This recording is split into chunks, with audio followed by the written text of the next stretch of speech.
और जब टीचर्स के लिए एप्लीकेशन दी जाती है तो वो आते हैं, विजिट करते हैं और फिर चले जाते हैं। कहते हैं कि 1 हफ्ते में आ जाएगी, 2 हफ्ते में आ जाएगी, लेकिन अभी तक तो कोई टीचर्स आए नहीं है, 2 से 3 साल हो गए। और इस तरह स्कूल है, दूसरा स्कूल है वहाँ पर भी यही है कि वहाँ पर अपने बच्चे स्कूल में नहीं सिर्फ टीचरों के मसाइल है कि क्या और चीज़ भी है, जैसे नहीं, कि बस पानी ना होना, टीचर्स, ये होना वगैरह, और कोई भी इशू है नहीं क्या? बस टीचर्स के मसाइल। वहाँ पे बच्चे इनरोल हैं उसमें स्कूल में?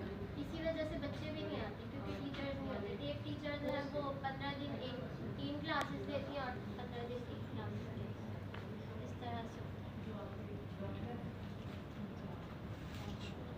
कोई और? ठीक है, ये हमारी यूसी 18 से थी।